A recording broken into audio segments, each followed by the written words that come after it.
کہتے ہیں کہ حضور کو یہ جو معراج ہوئی ہے یہ جسمانی معراج نہیں ہوئی بلکہ یہ خواب کا واقعہ ہے، کہ جس طرح مجھے اور آپ کو سوتے ہوئے مختلف خواب آتے ہیں، کبھی ہم درخت کو دیکھتے ہیں، کبھی جانور کو دیکھتے ہیں، کبھی سانپ کو دیکھتے ہیں، کبھی اپنی موت کو دیکھتے ہیں، کبھی اپنے فوت شدہ رشتہ داروں کو دیکھتے ہیں، کبھی ہم خواب میں سفر کر رہے ہیں، کہیں آ رہے ہیں، کہیں جا رہے ہیں۔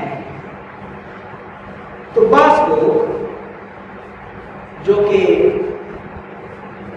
مرزائی، قادیانی، سر سید احمد خان جیسے لوگ اور دہریے لوگ، ان لوگوں نے حضور کے معراج کو نہیں مانا، انکار کیا اور کہا کہ یہ خواب کا واقعہ ہو سکتا ہے کہ حضور اپنے بستر پہ سو رہے ہیں اور خواب میں ہی یہ سارا سفر ہو گیا، حقیقت کا واقعہ نہیں۔ اور جب ان سے پوچھا جائے کہ تم انکار کیوں کرتے ہو تو وہ جواب دیتے ہیں کہ یہ عقل کے خلاف ہے، یہ فطرت کے خلاف ہے، ایسا ہو نہیں سکتا۔ اس لیے کہ جب انسان زمین سے اوپر کی طرف اٹھتا ہے اور آسمان کی طرف وہ سفر شروع کرتا ہے، آج کل تو جہاز ہے، لیکن اگر بغیر جہاز کے، بغیر پیراشوٹ کے بندہ زمین سے اوپر کی طرف اٹھے، سفر کرے، تو ہوا کا اتنا پریشر اور اتنا دباؤ ہوتا ہے کہ کان کے پردے پھٹ جاتے ہیں اور ناک سے خون بہنا شروع ہو جاتا ہے۔ تو وہ کہتے ہیں کہ چونکہ یہ ہماری عقل میں نہیں آتا، ہماری یہ فطرت کے خلاف ہے، ہم اس کو نہیں مانتے۔ تو ہمارا جواب اس میں یہ ہے کہ فطرت، تم فطرت، جس فطرت کو تم مانتے ہو نا، ہم اس رب کو مانتے ہیں جس رب نے اس فطرت کو پیدا فرمایا۔ پر فطرت کو کس نے پیدا کیا ہے؟ کس نے؟ اللہ نے۔ زمین کو کس نے پیدا کیا؟ اللہ نے۔ آسمان کو، چاند، زمین، سورج، ستارے، ہر چیز کو اللہ نے پیدا کیا۔ تو کوئی چیز اللہ کے دائرہ کار سے باہر نہیں۔ فطرت، اور اس فطرت کو بنایا کس نے ہے؟ اللہ نے۔ اور اللہ فاطر ہے، فاطر کہتے ہیں فطرت بنانے والا۔ قرآن حکیم فرقان مجید میں 22ویں سپارے کی ایک سورت کا نام لیا ہے، سورہ فاطر، یعنی اللہ نے اپنے صفاتی نام کے اوپر نام رکھا اس سورت کا کہ میں فطرت کو بنانے والا ہوں۔ تو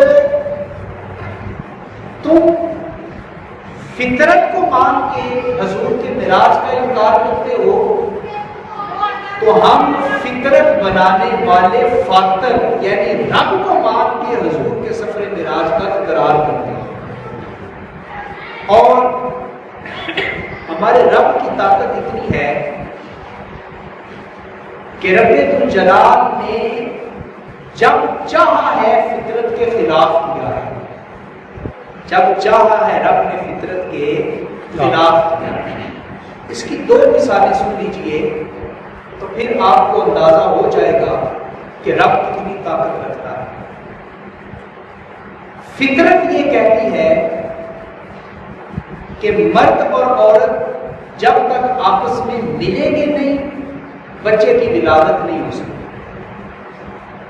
جب تک ایک مرد اور ایک عورت نکاح کے رشتے کے ساتھ یا بغیر نکاح کے جب تک وہ آپس میں ملیں گے نہیں، تب تک بچے کی ولادت نہیں ہو سکتی۔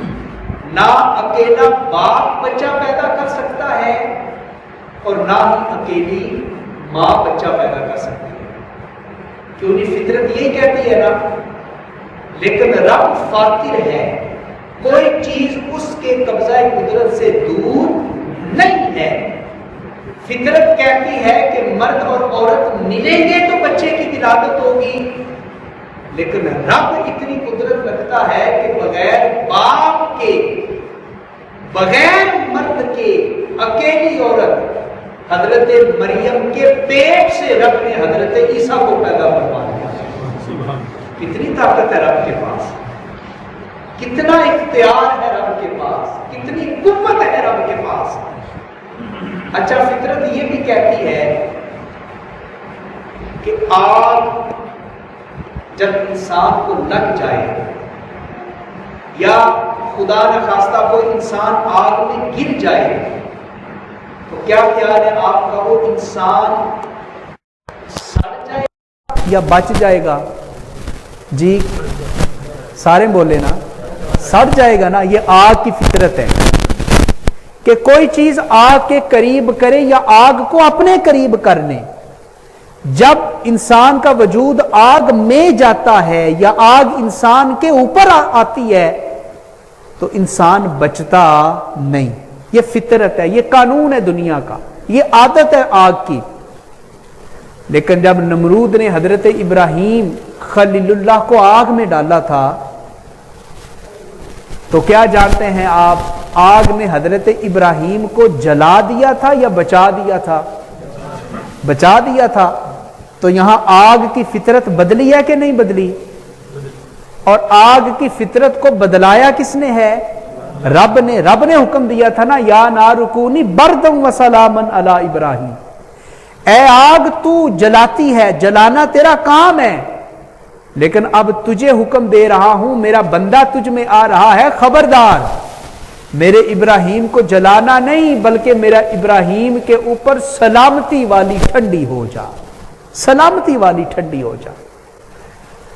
تو پتہ یہ چلا کہ جس رب نے، اب غور کیجئے گا اس جملے کے اوپر، یہ جملہ سمجھ آ گیا تو حضور کا پورا سفر معراج سمجھ آ جائے گا۔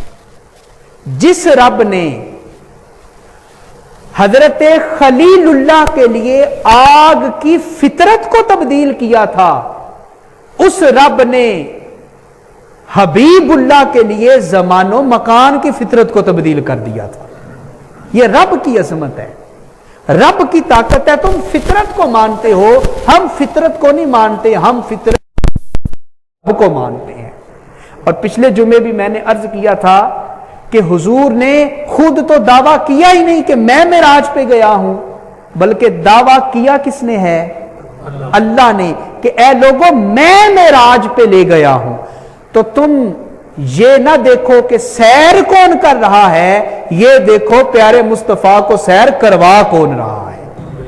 تو سیر کروائی رب نے ہے۔ جو رب کی طاقت کو مانتا ہے وہ حضور کے اس سفر معراج کو بھی مانتا ہے۔ معراج کے سفر میں حضور نے کئی چیزوں کا مشاہدہ کیا۔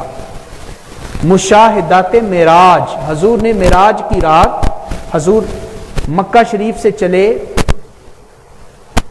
پہلے مدینہ شریف حضور کی سواری آئی، پھر بیت اللحم جہاں حضرت عیسیٰ کی پیدائش ہوئی تھی وہاں حضور کی سواری آئی، پھر حضرت شعیب کی سرزمین مدین میں حضور کی سواری آئی، پھر مسجد اقصی میں، پھر ساتوں آسمانوں پہ، پھر سدرۃ المنتہا پہ، پھر جنت کو دیکھا، پھر دوزخ کو دیکھا۔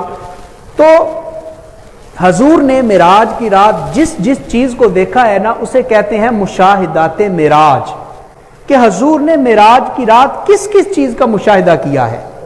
تو اس میں سے چند ایک باتیں اپنے ایمان کو مضبوط کرنے کے لیے سنیے گا اور غور سے سنیے گا۔ حضور کہتے ہیں کہ میری سواری جب حضرت گزر رہی تھی تو میں نے دیکھا کہ حضرت موسیٰ اپنی قبر میں کھڑے ہو کر نماز ادا کر رہے تھے۔ حضرت موسیٰ قبر میں کھڑے ہو کر کیا کر رہے تھے جی؟ نماز ادا کر رہے تھے۔ اب آپ سفر کرتے ہیں بس پہ، گاڑی پہ، ٹرین پہ، تو مجھے ایک سوال کا جواب دیجئے گا کہ جب انسان کسی تیز سواری کے اوپر سفر کر رہا ہو اور گاڑی کی رفتار بھی 100 سے اوپر ہو اور آپ کھڑکی سے باہر دیکھیں تو آپ کو کوئی چیز نظر آئے گی؟